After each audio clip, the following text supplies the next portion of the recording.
this war to mercenaries, I think that would actually be, or rather that might be more efficient, just due to the fact that we're taking attrition here, which is lowering our manpower reserves.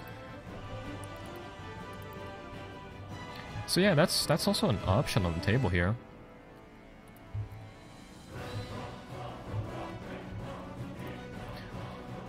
And we'll just build this war score up until we reach a point where it's at 100, and I think we'll demand some retributions here. And starting off, I'm going to check whether or not Brandenburg can negotiate a separate peace here. They can't, or no, they can't, so unfortunately that is sort of that. Thank you, Sweden and Hungary, for winning that battle and spending your livelihoods so that I can sort of further my own gains here.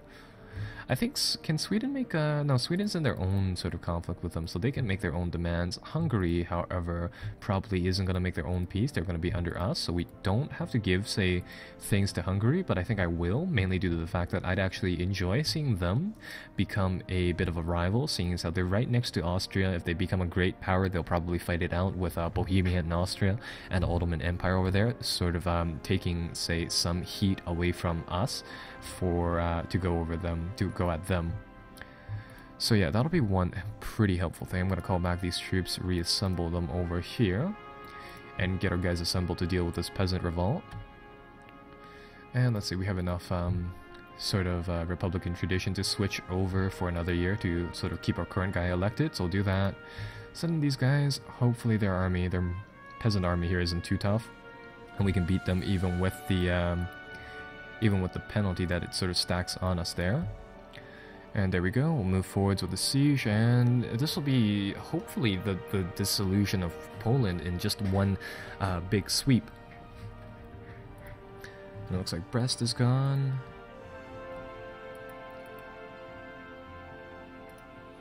And I think we'll just move this fleet for... Oh no, it looks like our sort of great general over here died, so we'll roll for... Oh wow, we rode for...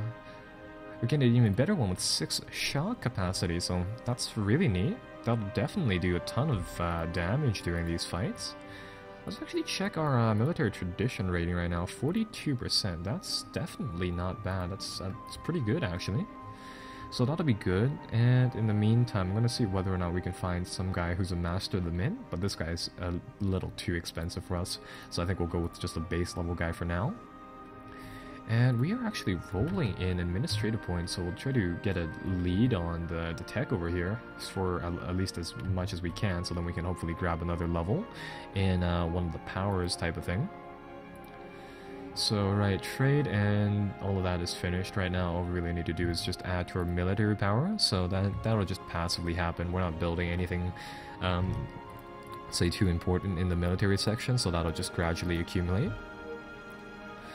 And this, yes, I'm loving the fact that this is happening. Poland is just going to disappear, and that'll be one of our biggest rivals that we're sort of far away, we're close to, that we can get rid of. Against the Swedish, we can fend them off in the seas, and currently, seeing as how we have an alliance with them, let's actually do a bit of a peeping type of thing, and let's check out their fleet over here. Their fleets seem to be made out of... They don't seem to have any galleys in their Baltic Sea fleets. I don't really know why the AI does that. Perhaps it only has like one sort of profile for how it does those things. And with that said, we can beat the Swedish fleet very easily on the seas. So yeah, that'll be very easy to do. Now, so... going from there, if we can beat their fleets very easily in the Baltic Sea, we can easily blockade them and really just sort of siege their lands really easily. And of course that'll give us a sort of a ticking war score counter, so all we would have to do in theory is to just keep up those sieges. And going from... Oh no, Moscow has absorbed the part of Denmark over here. Going from there, another thing that we can do is that we can sort of just take this land chunk out of them, assuming that Muscovy isn't helping them, and we can probably game the system by sort of sieging that area and just sort of taking it, holding it for a long time, again doing the war score thing as well. So overall, I am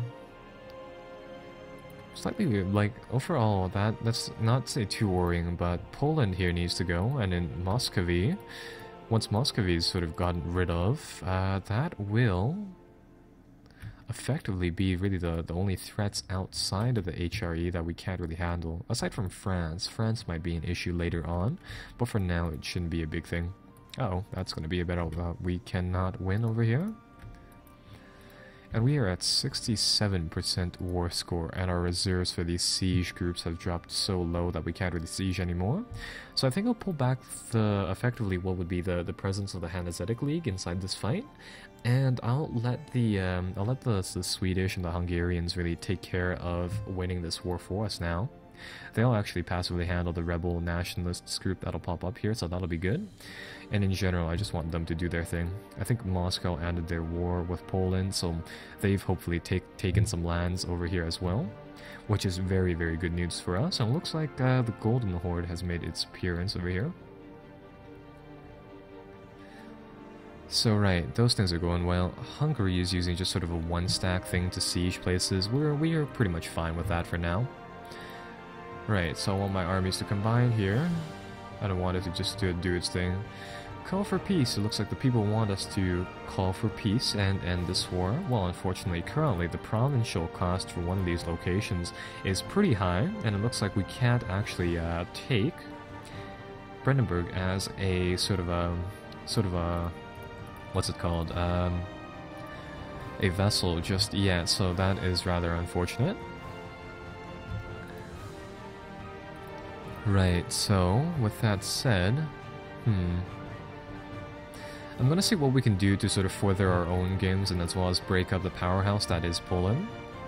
So, starting off, I think I will just sort of nab that one tile of Brandenburg because ultimately that was our war score, or rather war objective, so I suppose taking it is something that we just sort of have to do. So, right, we'll do that. And I'm going to see whether or not we can sometimes you can get a value where you take a few provinces and also vassalize the country that you're taking it from, but it doesn't look like we can do that, so that'll be really just that. And I'm going to see whether or not we can dissolve Poland over here into a few different nations, and it doesn't look like we can liberate them into really big chunks, so unfortunately there's nothing much that we can do here. In that case, I think I'll set up a war sort of reparations type of thing, just like this, where we'll take Anhalt, Altmark, and Ruppen, and we'll give a few tiles to, say, some of the other nations, like Hungary over here. We'll give them the one tile that they took over there. And, alright, the Swedish forces were in their own sort of war, so we can't really do much there. So I think we'll do that, and let's see, we can get them to annul their treaties with Brandenburg for the future, so we'll do that, and Sweden. And I think we'll just really send off that trade deal. So, right, we'll absorb some lands. That's going to increase our ability to hold a land sort of force, so that'll be good. We can spend some administrative points to convert these areas into cores, and because we have that adaptability idea, this will be relatively cheap. However, we do need to just sort of fend off the Holy Roman Empire's, Austria's demands for those provinces back. Tech up our military again for this abolished serfdom thing, so our morale of armies will be higher, and at the same time we can recruit a bigger army now that we have more land mass, so that's good too.